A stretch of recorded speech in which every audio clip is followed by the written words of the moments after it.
A very warm welcome to all of you over a very profound platform that is JK Civil Services. So my dear students, आज हम start कर रहे हैं जो कि SSB ने नया सिलेबस जो है अभी निकाल दिया, नोटिफाई कर दिया है। तो अब आज हम पढ़ेंगे यूनिट 2 जो आपका स्पेशलाइजेशन वाले पोर्शन में है। उसमें हमारा टॉपिक जो रहेगा आप देख ही रहे होंगे, वो है जेंडर इनइक्वालिटीज एंड इश्यूज। ठीक है, इसमें लेक्चर जो है आज मैं प्रिसाइसली बताने की कोशिश ये करूंगा कि एक्चुअल में जेंडर क्या है, जेंडर के ऊपर किस तरह से आपको क्वेश्चंस आ सकते हैं। ये बहुत इंपॉर्टेंट टॉपिक है और खासकर dynamic portion means current portion से आपको ज्यादा पूछा जा सकता है। ठीक है, मगर उससे पहले आपको इसका कंसेप्ट समझना है कि जेंडर क्या है, इनइक्वालिटीज क्या है। क्यों? क्योंकि जब भी आप ये टॉपिक पढ़ेंगे तो आपको इसको 3-4 पार्ट्स में डिवाइड करना है। करंट पोर्शन में आपको पढ़ना है, जैसे इंडिया का मैं वो इंडेक्स वाला जो हमारा रहेगा दूसरे लेक्चर में मैं आपको इंडेक्स वाला जो है मैं बताऊंगा। इंडेक्स में मैं आपको उसमें बताने की कोशिश करूंगा क्योंकि वो मुझे लगता है सबसे ज्यादा इंपॉर्टेंट रहेगा। वो उसमें हम पढ़ेंगे कि as far as gender discrimination is concern, as far as gender gap जो इंडेक्स रहता है वो, तो उससे रिलेटेड, क्योंकि उससे ज्यादा क्वेश्चन आपको एग्जाम्स में आ सकते हैं। तो वो हम श्योरली नेक्स्ट जो हमारा लेक्चर होगा वो उसी के ऊपर होगा। पहले थोड़ा बहुत हम इसका स्टार्ट करते हैं कि कंसेप्ट क्या है। ठीक है, ओके, लेट्स गेट स्टार्टेड। यहां पे सबसे पहले जो है आपको एक चीज ध्यान रखनी है, आप लोग इसको अच्छे से पहले नोट कर लीजिए। देखिए, सबसे पहले आपने ध्यान में रखना है कि आपको, मैंने पहले ही हर बच्चे को मैं बार बार यही कहता हूं कि आपका मोस्टली पोर्शन, बच्चों को लगता है कि नहीं करंट पोर्शन है तो करंट पोर्शन को देखो बच्चों, करंट पोर्शन जो है ना वो एक किस्म का आपका सप्लीमेंट रहता है। सप्लीमेंट इन द सेंस कि कोई टॉपिक है, उसकी कंसेप्ट है, कंसेप्ट के बाद आपने फिर उसके साथ बाय साइड, जैसे आपका ये टॉपिक है जेंडर इनइक्वालिटीज, आपको इसका कंसेप्ट है बहुत अच्छे से, then you have to go through the dynamic portion. Dynamic portion means current portion में जाना है कि जेंडर इनइक्वालिटीज में कोई करंट से रिलेटेड कोई है, तो बहुत सारा है करंट से रिलेटेड। तो उससे पहले मैं जैसे कह रहा था कि मैं हर बच्चे को यही कहता हूं कि जो कोई भी एग्जाम हो, एग्जामिनर की हमेशा ये मोटिव रहती है, ये एम रहती है कि वो बच्चे का नॉलेज चेक करता है कि बच्चे का कंसेप्ट कितना क्लियर है। ठीक है, यहां पे आपको एग्जाम में ये चीज पूछ सकते हैं, सीधा सीधा सीधा आपको पूछेंगे कि आप बताइए कि is it sex inequalities, gender inequalities, या जेंडर डिस्क्रिमिनेशन है, या क्या है। तो वहां पे वो आपको ये आपका ये नॉलेज चेक करने की कोशिश करेगा कि क्या सेक्स में और जेंडर में कोई डिफरेंस है। ठीक है, क्योंकि ये फॉर श्योर ये आ सकता है आपको कंफ्यूज करने के लिए, क्योंकि कभी कभी जो सिंपल है हम सिंपल वाले पोर्शन पे कम ध्यान देते हैं। तो there is a huge difference between the term sex and the gender. ठीक है, तो यहां पे मैंने बिल्कुल शॉर्ट में बताने की कोशिश की है, और आप लोगों को थोड़ा बहुत पता तो होगा मगर यह है कि डिफरेंस नहीं पता होगा। ठीक है, बहुत सारों को लगता है कि सेक्स और जेंडर सेम है। जब भी हम सेक्स की बात करते हैं तो वहां पे आता है वो आपका एक बायोलॉजिकल फीचर जो है वो बताता है, वो डिपिक्ट करता है, वो आपका एक बायोलॉजिकल फीचर जो है वो बताता है, डिपिक्ट करता है। ठीक है, जो हमारा मोस्टली जेनेटिक पोर्शन जो रहता है। उसके बाद जो जेंडर है वो यहां पे आपने ध्यान से देखना है। जेंडर में मैंने यहां पे जो लिखा हुआ है वो है सोशली कंस्ट्रक्टेड। ठीक है, सॉरी, ये आप लिख सकते हो, इसमें कंस्ट्रक्टेड नहीं है ये, आप इसको ये बता सकते हो, इसकी मीनिंग आती है इंटरप्रिटेशन। ठीक है, ये कंस्ट्रक्शन भी आ सकता है मगर सोशली इंटरप्रेटेड आप कह सकते हो कि जो सोसाइटी उसको इंटरप्रेट करती है। CONSTRUED, अगर नजर नहीं आ रही होगी तो मैं ये बता रहा हूं, CONSTRUED। तो इसकी जो मीनिंग है, इसका जो मीनिंग है वो क्या है? इंटरप्रिटेशन। इंटरप्रिटेशन इंटरप्रेट करना। तो ये कहता है कि जेंडर क्या है? जेंडर है सोशली, जो सोसाइटी इंटरप्रेट करती है। इसके मतलब है ये टोटली डिफर है किससे? सेक्स वाली टर्म से। इस वाली टर्म से ये टोटली क्या है? टोटली डिफरेंट है। ओके, तो आई होप कि आपको समझ आ गया। इसका मतलब ये समाज देता है, ये क्या है? ये समाज देता है, जो जेंडर है वो समाज देता है। तो हमें समझ आ गया। ओके, अब ये क्या देता है? जेंडर क्या देता है कि सोशली इंटरप्रेटेड रोल तो है, मगर किसका? आदमी और औरत का और उसमें उसका बिहेवियर क्या है और एक्टिविटी क्या है, ये अभी मैं डिटेल में पढ़ाऊंगा आराम से। अभी जस्ट थोड़ा सा मैं हल्का हल्का एक आपका एक वो इंटरेस्ट बनाने की कोशिश कर रहा हूं। तो ये कह रहा है कि जेंडर क्या है, सोशली इंटरप्रेटेड रोल है, और उस रोल में आदमी और औरत के बीच में सेग्रीगेशन की जा रही है, आदमी और औरत के बीच में डिफरेंस किया जा रहा है। किस बेस पे? उनका एक्सपेक्टेड बिहेवियर और उनकी एक्सपेक्टेड एक्टिविटी और उनका कन्फाइंड रोल, उनको क्या परफॉर्म करना है, क्या परफॉर्म नहीं करना है। ठीक है, जैसे आपने देखा होगा कि प्रिमिटिव टाइम में जो था, जब अर्ली मैन जो था केव्स में रहता था, तब भी ये चीज जो है, ये चीज तब भी एग्जिस्ट करती थी। जो फीमेल्स थी वो कन्फाइंड थी, घर के काम उस टाइम में क्या होते थे, ज्यादा से ज्यादा बच्चों को लुक आफ्टर करना, लुक आफ्टर करने के साथ साथ जो है, अगर आसपास कहीं कोई रूट्स हैं या कोई फ्रूट्स है तो वो नजदीकी केव के जो होते थे वो कलेक्ट करती थी। बाकी जो हंटिंग वाला पोर्शन होता था, या with the passage of time जो कि बड़ी बड़ी किश्तियां बनाना, जैसे जैसे जो एजेस बढ़ती गई, तो वहां पे भी आप देखेंगे कि ये मतलब एंशियंट टाइम से चला आ रहा है, उससे पहले भी प्री हिस्ट्री की बात करेंगे, उस टाइम से चला आ रहा है कि there was a specified segregation and specified division of labour, और किसके बीच में, औरत और आदमी के बीच में काम को बांट दिया गया था उस टाइम से और अभी भी। फिर आहिस्ता आहिस्ता वक्त बीतता गया, जैसे मैंने कहा उस टाइम पे होता क्या था कि उस टाइम पे आदमी जो है वो क्या कर रहा है, जैसे हाँ टिलिंग, लैंड की टिलिंग करनी है, तो बहुत बड़ा एरिया है, बहुत एक लार्ज पैच ऑफ लैंड है, उसको टिल कर रहा है, खेती बाड़ी करने करने की कोशिश कर रहा है वहां पे। अगर उस टाइम में जो था मोस्टली न्योलिथिक टाइम के बाद, ठीक है, जब हिस्ट्री किसने पढ़ी होगी अगर, तो उसमें भी आप देखते हो कि जो फीमेल्स थी या जो मेल्स थे, उनका क्या था, उनका एक कन्फाइंड रोल था, उनका एक कन्फाइंड अपना जो प्रिस्क्राइब्ड एक्टिविटी थी। ठीक है, जैसे हम मोस्टली कहते हैं कि हमें लगता है कि जब भी हम फीमेल्स की बात करते हैं तो हमें लगता है कि नहीं, वो कन्फाइंड है, घर के काम है। और जैसे मैंने यहाँ पे बताने की कोशिश की है, एक एक करके मैं आपको बताऊंगा, ये डिफाइन करूंगा। बस अभी ये कोशिश कर रहा हूं मैं यहाँ पे कि जेंडर एक्चुअली क्या है, आपको जेंडर को सेक्स के साथ आपने उसको कंफ्यूज नहीं करना है, ये टोटली अलग है। अब ये जो लाइन यहाँ पे मैंने लिखी है ना, जेंडर रेफर्स, ये आपको समझ आने वाली है जब ये सारा क्लियर हो जाएगा, आपको ये आसानी से समझ आ जाएगी। ठीक है, अब स्टार्ट करते हैं इसको। तो अब ये कहता है कि ये तो हमें समझ आ गया कि जेंडर क्या है, एक सोशली समाज देता है, वो जो है समाज की एक वो धारणा है, एक साइकोलॉजी बनी हुई है, बाकी इसका कोई सेक्स के साथ लेना देना नहीं है। इनइक्वालिटी क्या है? इनइक्वालिटी का मीनिंग है यहाँ पे disparity, disparity between individuals. Individuals का मतलब क्या आ गया कि इंडिविजुअल्स का मतलब यहाँ पे किसकी हम बात कर रहे हैं, यहाँ पे हम बात कर रहे हैं, यहाँ पे हम आदमी और औरत की बात कर रहे हैं। Disparity means unfair treatment. Unfair treatment का मतलब ये होता है कि स्पेशल ट्रीटमेंट दिया जा रहा है, किसको? स्पेशल ट्रीटमेंट दिया जा रहा है आदमी को, और इसको जो है इसको नहीं दिया जा रहा है। इसको कन्फाइंड किया जा रहा है कि कुछ ही काम करने हैं, और ये इसका काम टोटली अलग है, ये जो काम कर सकता है वो ये काम नहीं कर सकती। ठीक है, ओके। अब आपको ये चीज ध्यान में रखनी है कि जब भी हम इनइक्वालिटी का तो सिंपल सा मीनिंग आ गया ये, जब भी हम इनइक्वालिटी को पढ़ते हैं, इनइक्वालिटी जो है वो एक्चुअल में प्रैक्टिकली जब प्रैक्टाइज की जाती है तो वो क्या बन जाता है, वो बन जाता है डिस्क्रिमिनेशन। याद रखना, वो बन जाता है डिस्क्रिमिनेशन। ठीक है, तो हमारे ईच वॉक्स ऑफ लाइफ में, हम हमेशा देखते हैं कि इनइक्वालिटी को प्रैक्टाइज किया पहले जाता था, अभी भी कुछ हद तक जो है वो किया जाता है। ठीक है, और जब इनइक्वालिटी को प्रैक्टाइज किया जाता है तो वो क्या कहलाया जाता है, वो बन जाता है आपका डिस्क्रिमिनेशन। ठीक है, अब देखिए, अब ये हमारी एक, मैंने वही कहा कि हमारी सोसाइटी है, सोसाइटी में पहले से जो बना हुआ है, माइंड में ये बना हुआ है कि लड़कियां हैं वो सोबर नेचर की है, उनको रिजर्व्ड रहना है, जो काम लड़के कर सकते हैं वो लड़कियां नहीं कर सकती है। हमारा कल्चर, हमारी सोसाइटी, हमारा सोशलाइजेशन इसी चीज को लेकर हमेशा उसी की बात करता है।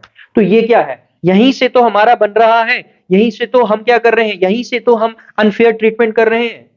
ठीक है, तो अब वो अनफेयर ट्रीटमेंट कंसर्न कब बनता है? वो अनफेयर ट्रीटमेंट कंसर्न तब बनता है जब हम उस बेस पे डिस्क्रिमिनेशन करना स्टार्ट कर देते हैं। आपके सामने एक छोटी सी एग्जांपल मैं देना चाहूंगा यहाँ पे। अगर बच्चों आप लोगों ने पढ़ा होगा फ्रेंच रेवोल्यूशन। फ्रेंच रेवोल्यूशन में क्या था कि फ्रेंच रेवोल्यूशन में फ्रांस में एक बहुत बड़ा लार्ज स्केल चेंज आया था, ठीक है। तो वहां पे क्या हुआ था कि वहां पे 1789 से लेकर 1946 पे जाके है, यहां पे एक चेंज आया, लोगों को राइट टू वोट मिल गया। मगर जो फीमेल्स थी 1946 तक, क्योंकि 1946 में जाके वो उन्होंने अपनी जंग जीती किसके लिए? राइट टू वोट के लिए, राइट टू सफरेज के लिए, राइट टू फ्रेंचाइज के लिए उनको नहीं इतना ज्यादा वेट करना पड़ा। क्योंकि उस जब उन्होंने कॉन्स्टिट्यूशन जब बनाया आगे 1791 था कि क्या था, मुझे पूरा डेट याद नहीं है, तो उन्हें जब ड्राफ्ट किया आगे जाके, तो वहां पे क्या हुआ कि फीमेल्स को पैसिव सीजन्स में इन्यूमरेट किया गया। तो इसका मतलब है कि 1946 में जाके इनको राइट टू वोट मिला। तो इसका मतलब है वो सोसाइटी जो हमसे इतनी एडवांस है, जैसे हम यूरोप में अगर हम देखते हैं, यूरोप में हमें लगता है कि नहीं वो बहुत डेवलप्ड सोसाइटी है, हमसे ज्यादा डेवलप्ड सोसाइटी। तो उन सोसाइटीज में भी यही धारणा, यही साइकोलॉजी थी पहले से ही कि फीमेल्स जो है वो क्या है, वो टोटली अलग है, हा? वहां पे भी ये चीजें हो रही थी। तो यही क्या कहलाता है? यही कहलाता है जेंडर इन इक्वालिटीज। ठीक है, कि आप क्या करते हैं? अनफेयर ट्रीटमेंट करते हैं। और आपकी एक एक एक दिमागी एक वो बनी हुई है, एक साइकोलॉजिक परसेप्शन बना हुआ है, कि एक विस्टा आपका बना हुआ है कि जहां पे आपको लगता है कि जो पब्लिक है वो क्या है, वो सारा जो है public is the एलिम of man. ठीक है, कि जो भी हमारी सोसाइटी है या पब्लिक डीलिंग्स है, वो उसमें जो बॉस है वो आदमी है, औरत वो काम नहीं कर सकती। ठीक है, ये हमारा एक जो है एक सोसाइटी में एक बना हुआ है।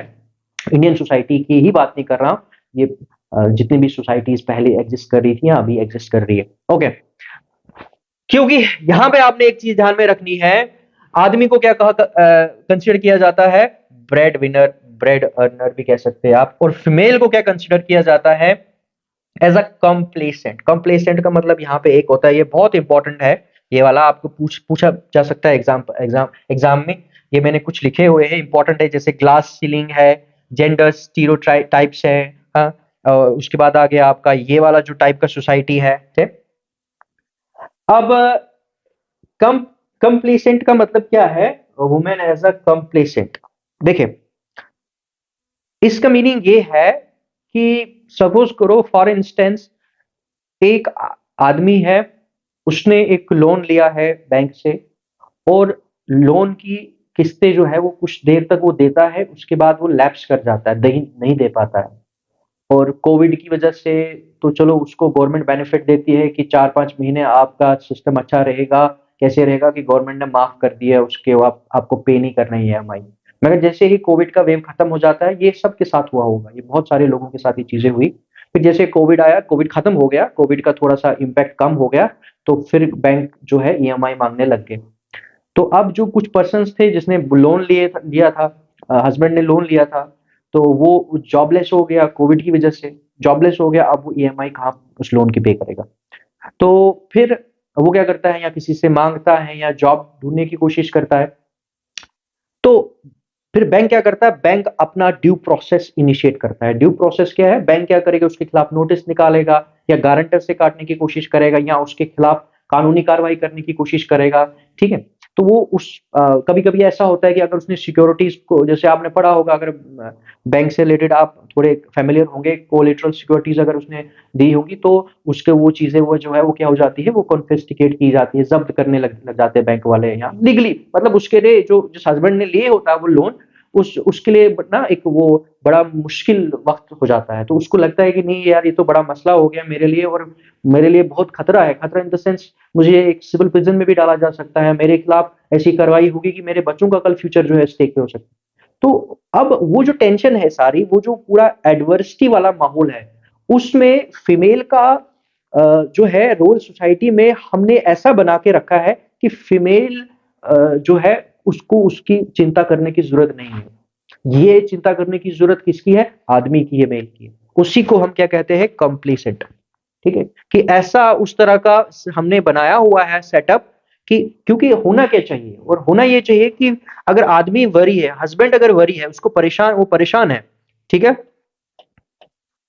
अगर वो परेशान है तो सेम, तो परेशानी जो है वो औरत भी जो है वो भी, उसको भी ये चीज लगनी चाहिए कि नहीं, ये जो है एक कंसर्न बनता है। तो ये तो है, आप बोलोगे सर वो तो होता है, फीमेल भी सोचती है, मगर जो प्रैक्टिकली जो सबसे ज्यादा जो प्रॉब्लम में रहता है वो हस्बैंड रहता है।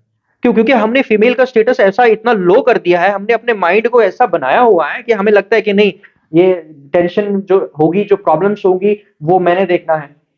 हमने एक बनाया हुआ है अपनी सोसाइटी का बिल्डअप। आई होप कि आपको ये पॉइंट समझ आ रहा है कि मैं क्या बताना चाहता हूँ, कि हमने अपनी सोसाइटी का ऐसा माहौल ऐसा बनाया हुआ है, विस्ता एक विजन ऐसा बनाया हुआ है कि वहां लगता है कि कोई भी आफत होगी, कोई भी एडवर्सिटी होगी, कोई भी क्लैमिटी होगी, उसमें सिर्फ जो है आगे जो रहेगा हस्बैंड रहेगा, औरत को कुछ कोई जो है सोचने की, या इवन कि वो उसकी फैमिली के लिए बहुत बड़ा खतरा आ रहा है कि उसको उसकी टेंशन लेने की जरूरत नहीं है।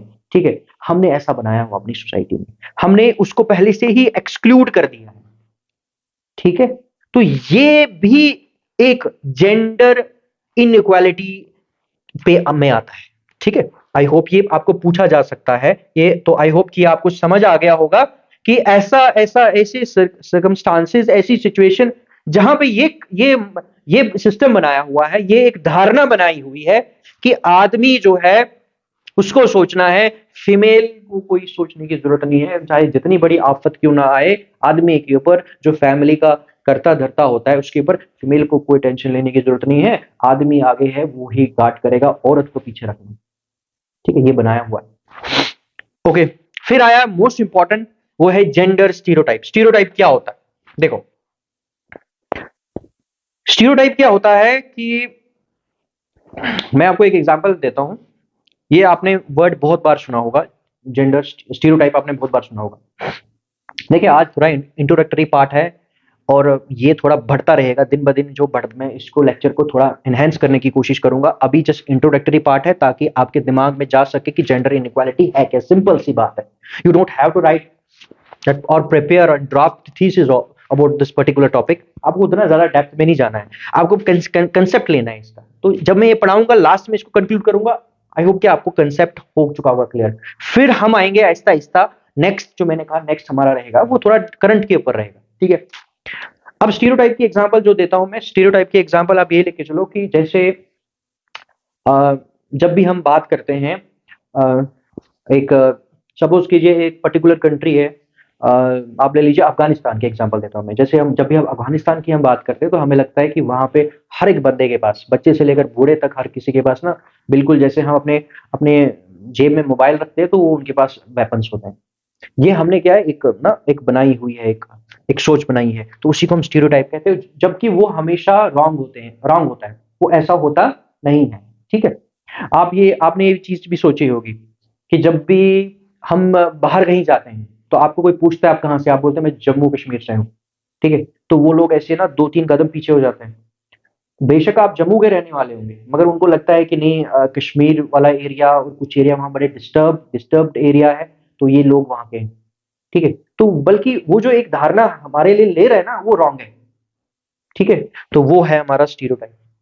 ठीक, तो जेंडर स्टीरियोटाइप का मतलब ये है कि हमारे दिमागों में, बच्चों के दिमागों में शुरू में ही, फैमिली के अंदर ही, जो उसकी सोचने और समझने की जो प्रोसेसेस है, कॉग्निटिव जो फीचर्स है उसके माइंड की, वो किस तरह की सोच रख रहा है, वो किस तरह सोच किस रख रहा है कि मेरी सोसाइटी में क्या चल रहा है, मेरी सोसाइटी में क्या है, समझ जो उसकी चीजों को, वो कॉग्निटिव प्रोसेसेस होते हैं। वो पहले से ही हमारे अंदर जेंडर स्टीरियोटाइप्स डाले जाते हैं। जेंडर स्टीरियोटाइप्स का मतलब क्या आ गया? जेंडर स्टीरियोटाइप का मतलब ये आ गया कि जहां पे बच्चे को ये चीज पहले से ही सिखाई जाती है, उसको पहले से ये फीड करवाया जाता है, उसके दिमाग में, उसके उसके सोचने की जो उसकी जो है प्रोसेसेस है, कॉग्निटिव जो उसका फीचर है, प्रोसेसेस है, उसके अंदर पहले ही डाला जाता है कि फीमेल जो है वो बिल्कुल आप उसको एक्सक्लूड करो।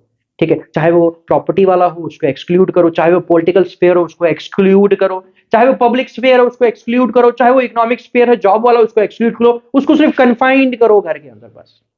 ठीक है, तो एक धारणा है हमारी। ठीक है, पहले से ही रखा हुआ है कि आप कभी देखेंगे, जब आप अब तो बड़ा कॉमन सा है, कुछ साल पहले, मतलब जम्मू की मैं बात करूंगा, लाइक 6-7 साल पहले की अगर बात करूं, नॉट मोर देन दैट, अगर कोई लड़की जैसे पहले अभी भी शायद वो बाइक है कि नहीं मुझे नहीं पता है, हमारे टाइम में एक बाइक होती थी बड़ी, बहुत अच्छी बाइक होती थी, पल्सर पल्सर।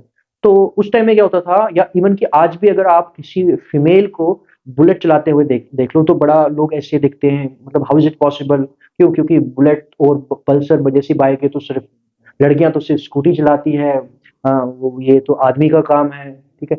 या आपको लगेगा ड्राइविंग करते हुए, जैसे बहुत सारी ऐसे लड़कियां हैं हमारे इंडिया में, and heads of to all female जिन्होंने अपने घर को चलाने के लिए वो गवर्नमेंट की जो है बसेस चलाती है या कोई प्राइवेट बसेस चलाती हैं, तो एज अ ड्राइवर, तो हमें हम जब देखते हैं हम बोलते हैं वो ये क्या है, बड़े हैरान होते हैं, वही क्या है, वही स्टीरियोटाइप है, ठीक है। हमें लगता है कि ये सिर्फ पर्टिकुलर जेंडर के लिए, ठीक है, पर्टिकुलर जो है जेंडर के लिए है, मतलब वही मैंने कहा कि सिर्फ आदमी ही कर सकता, ठीक है, तो ये फीमेल का काम नहीं। तो वहां से ही जेंडर की कंसेप्ट, और मैंने वही कहा ना कि जब आप कोई चीज बनाते हैं, कंसेप्ट आपने बनाया, उस कंसेप्ट में आपने डिफरेंस रखना स्टार्ट कर दिया, डिफरेंस रखना स्टार्ट कर दिया, आपने उसमें क्या बताया, कॉलम्स बनाना स्टार्ट कर दिए कि एक इस साइड से जो है मेल है, इस साइड से जो है फीमेल है। तो जब ये चीजें हो जाएंगी ना, तो ऑटोमेटिकली सोसाइटी में आगे जाके क्या होगा, इनइक्वालिटीज होंगी, और इनइक्वालिटीज के बाद डिस्क्रिमिनेशन हो जाएगा। अगर हम ये चीज चीज रखें ही नहीं हमें जेंडर वाले कंसेप्ट को ना ही रखें, कि हम कहें नहीं जैसे मैंने वही कहा कि हमारी सोसाइटी में हमें पता है कि घर के काम जो है और फीमेल का बिहेवियर कैसे होता है, हाँ? हम एक्सपेक्ट करते हैं कि एक पर्टिकुलर जो है फीमेल है उसका क्या कैसा बिहेवियर होगा, और एक्सपेक्ट करते हैं कि लड़के का क्या बिहेवियर होगा, ठीक है। हम एक्सपेक्ट करते हैं कि लड़की की क्या एक्टिविटी होनी चाहिए घर में और पब्लिक में, और हम एक्सपेक्ट करते हैं कि लड़के की क्या एक्टिविटी होनी चाहिए पब्लिक और फैमिली में, ठीक है। तो ये क्या है, यही तो ये चीज जो हमारी धारणा है ना, यही तो जेंडर वाले कंसेप्ट को पैदा कर रही है, और उससे इनइक्वालिटी होगी ही होगी। जब इनइक्वालिटी होगी तो डिस्क्रिमिनेशन होगा ही होगा, ईच वॉक्स ऑफ लाइफ में। आई होप आपको क्लियर हो रहा है अभी। देन मोस्ट इंपॉर्टेंट क्या है हमारा, glass ceiling, one of the most important. Glass ceiling देखो क्या होता है कि ये कुछ मोस्टली कॉर्पोरेट सेक्टर में ज्यादा होता है, बाहर की कंट्रीज में भी होता है, डेवलप कंट्रीज में भी होता है। आपने देखा होगा कि बहुत बाहर की कंट्रीज में मोस्टली क्या होता है कि अब चेंज हो रहा है, अब थोड़ा सा परसेप्शन चेंज हो रहा है, रिश्ता चेंज हो रहा है इंसान का। वहां पे क्या हो रहा है, जो कॉर्पोरेट सेक्टर है या जो बिजनेस सेक्टर है, उसमें फीमेल्स का जो वर्किंग जो रेशियो है स्टाफ का बढ़ रहा है with the passage of time, that वो एस्केलेट कर रहा है। तो कभी कभी क्या है कि ये एक्चुअली जो ग्लास सीलिंग है ना, ग्लास सीलिंग मोस्टली क्या है कि आप किसी पर्टिकुलर कंपनी में काम करते हैं या किसी सेक्टर में काम करते हैं एज अ फीमेल, और आपको लग रहा है कि एक पर्टिकुलर टॉप जो है, यहां पे एक पर्टिकुलर टॉप पोजीशन है, हायर पोजीशन है, और मैं यहां से जाते जाते मैं यहां पहुंच सकती हूं, ठीक है। मगर होता क्या है कि वहां पे ये कंसेप्ट है, ये ग्लास सीलिंग वाला कंसेप्ट है, उसकी वजह से वो आपको लगेगा, नजर आएगा आपको कि मैं इस पोजीशन पे जा सकती हूं, ठीक है। लाइक फॉर इंस्टेंस कि आप ले ले, मतलब एमडी है या कोई बहुत बड़ा रैंक है उस कॉर्पोरेट सेक्टर में, या जो बिजनेस जो हो रहा है, तो आपको लग रहा है कि मैं यहाँ पे एस्केलेट करते एनहांस करके यहाँ पहुंच सकती हूँ, बट वहां पे ग्लास सीलिंग वाला कंसेप्ट है की वजह से आप वहां पहुंच नहीं सकते, वो बिल्कुल प्रोहिबिटेड है, आपकी वहां एंट्री नहीं होगी। क्यों? Because of the glass. में यही मैंने बताने की कोशिश की है, you can see through it, आपको नजर आएगा कि मैं अचीव कर सकती है, पहुंच सकती हूं मैं वहां पे, but you bump into the glass. Bump का मतलब होता है कि आप टकराते हैं, ठीक है, और वहां हायर पे नहीं पहुंच पाएंगे। तो वो ग्लास क्या है, वो सीलिंग है, ठीक है, वो एक रोक है, वो रोक देगा आपको आगे जाने में, कि नहीं ये पर्टिकुलर पोस्ट है वो मेल के लिए है, फीमेल इसमें नहीं जा सकती।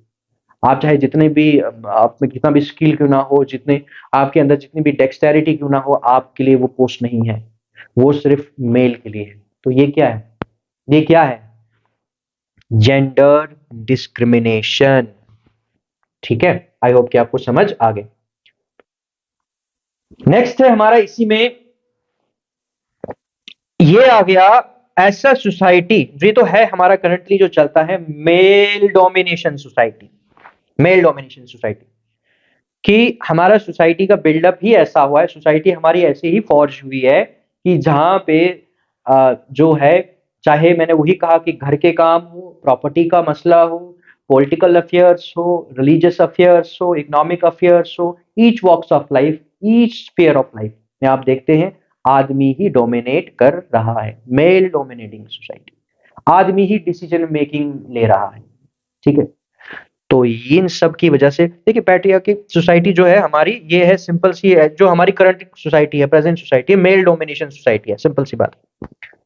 अब जो सबसे ज्यादा इंपॉर्टेंट, अगर मैं इसको समराइज करूं इस सारे को, ठीक है, इस सारे को अगर मैं समराइज करूं तो उससे क्या निकलता है, उससे ये निकलता है कि जेंडर इनइक्वालिटी क्या है इन शॉर्ट।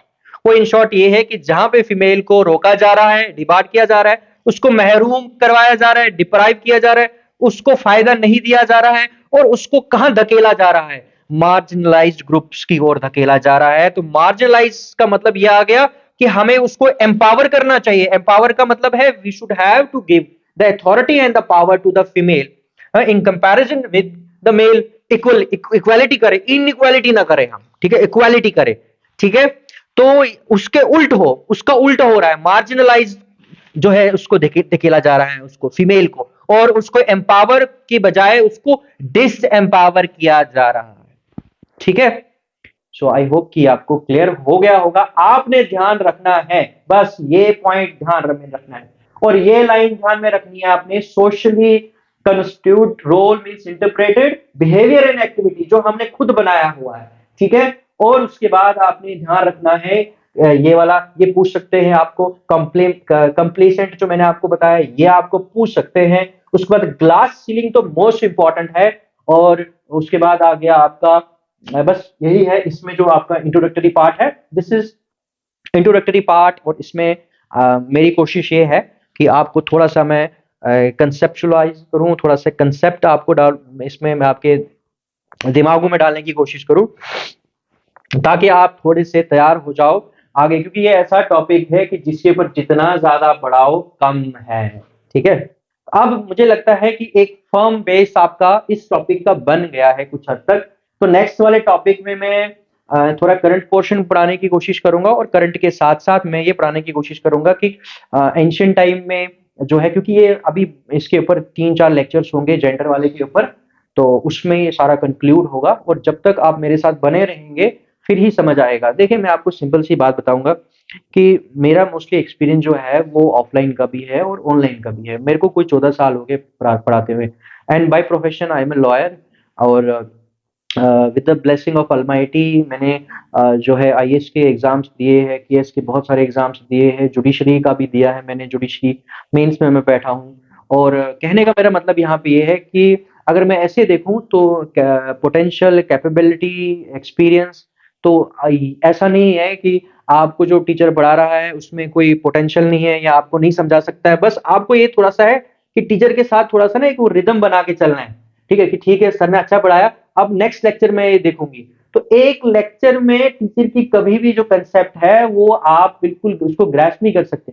नेक्स्ट में हम कंटिन्यू करते हैं इसी को, ठीक है, थोड़ा सा चेंज आएगा। उसके बाद फिर मैंने आपको पढ़ाना है, मैंने कहा कि मैं इंडेक्स वाला पढ़ाऊंगा। इंडेक्स के बाद उसमें हम देखेंगे इंडिया का क्या रैंकिंग है। उसके बाद फिर फर्दर जाएंगे इंडिया में जेंडर डिस्क्रिमिनेशन, जेंडर इनइक्वालिटी शुरू से थी, और उसके बाद करंट पोजीशन देखेंगे थोड़ा सा। उसमें हम कॉन्स्टिट्यूशन को भी इंक्लूड कर लेंगे थोड़ा सा ज्यादा, कि हमारा कौन से आर्टिकल है जिसमें उन्होंने डिस्क्रिमिनेशन नहीं करने को बोला है। तो यही आपको देखना है। आई होप कि आपको क्लियर हो गया। यहाँ पे लेक्चर में अपना कंक्लूड करता हूँ, और आप नेक्स्ट में जो है मिलते हैं। See you and bless you all.